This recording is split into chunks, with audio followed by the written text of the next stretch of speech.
Hi, folks. James here, B Church.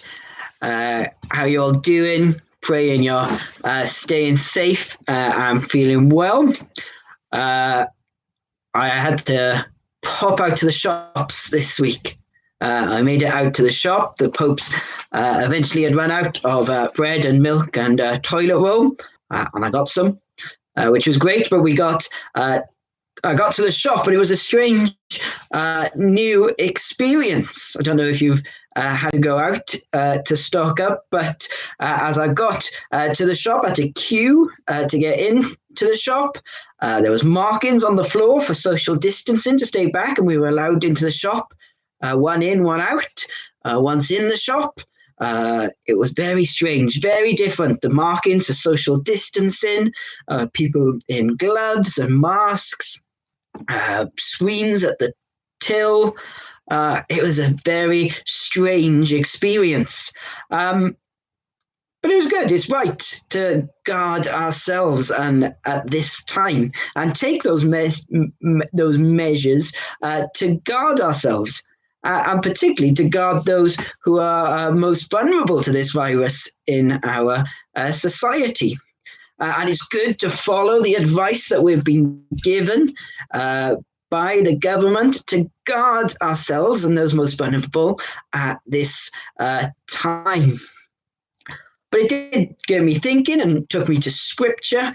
And I read this verse, Proverbs 4:23, which says, "Above all else, guard your heart, for everything flows from it." And it got me thinking at this time where everybody is rightly guarding themselves and others from this virus, that actually the Bible tells us that also we should be guarding our heart. It's such an important thing to do because it says from there everything comes, or life comes from it.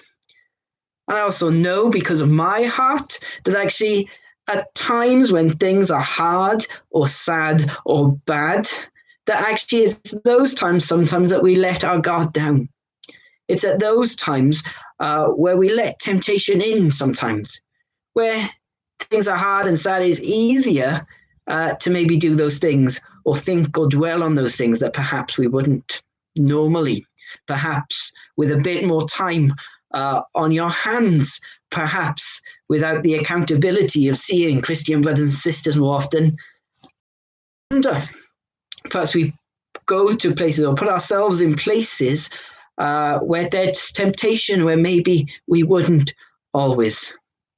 Perhaps the temptation is there in the midst of worry and panic to not focus on Jesus Christ. The Bible tells us to guard our hearts above all else, that it's most important. This was the NIV, I love the ESV. It says to be vigilant in this. People are vigilant about, rightly so, about many things at the moment, but we're encouraged to be vigilant in protecting and guarding our hearts. How do we do that at this time? Well, I think the main focus is that we stay focused on Jesus Christ, that we don't lose our focus from him in the midst of these times. We don't want to let our prayer life or our Bible reading or personal study lack. Actually, at this time, it might be time where you can do that a bit more. And that would be a great way to guard our hearts. And we want to keep encouraging each other in this. Even though it's a time where we might not be able to meet each other physically, it will be good to keep encouraging each other in messages, in phone calls, in Zoom conferencing, wherever we can at this time, to encourage each other, to remain accountable, protect ourselves from the virus, guard ourselves, but be vigilant, the Bible tells us, above all else. From everything else, from everything flows from it. That's my prayer for myself at this time, and my prayer for you, that we would guard our hearts. Stay safe, keep your guard up, and we'll see each other soon. God bless.